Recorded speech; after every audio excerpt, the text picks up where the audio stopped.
Bumisita sa Malacanang ang ambasador ng Lithuania at kinatawan ng Guatemala, kung saan pinulong sila ni Pangulong Ferdinand R. Marcos Jr.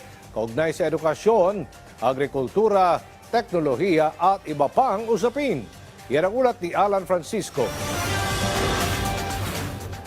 Do hereby solemnly swear that I will well and faithfully discharge to the best of my ability. Tiwala si Pangulong Ferdinand R. Marcos Jr. na magiging katuwang ng kanyang administrasyon sa pagkataguyod ng kagalingan at integridad ng mga bagong talagang opisyal ng pamahalaan.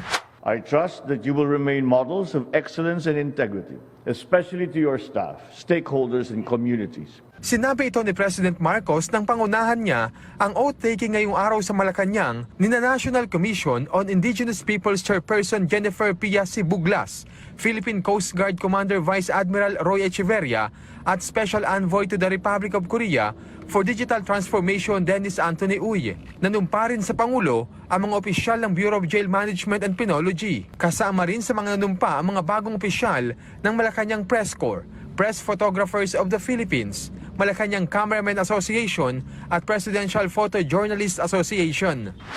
We witness the oaths of exemplary and honorable individuals who have been and who will continue to be assets to our country.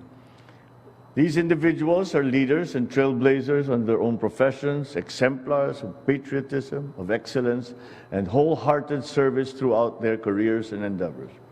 Tiniyak din ni President Marcos ang patuloy na suporta ng kanyang administrasyon sa mga nasabing tanggapan upang tuloy-tuloy lang ang pag-unlad ng kanilang sektor na makatutulong sa bansa. This administration will spare no effort to provide the support necessary to address the pressing concerns that hinder development in the sectors of our communities under your authority.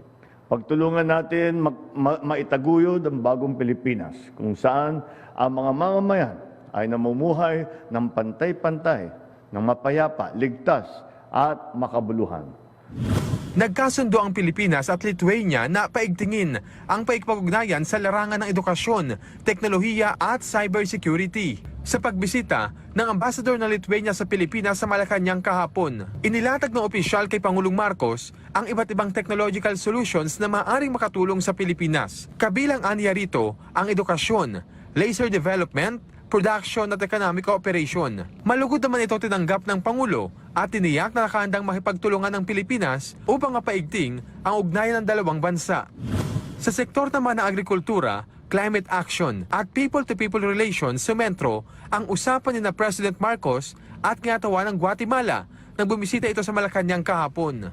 Binigyang diin din ni Pangulong Marcos ang aksyon ng gobyerno para maprotektahan ang kapakanan ng mga manggagawang Pilipino. Alan Francisco, para sa Bayan.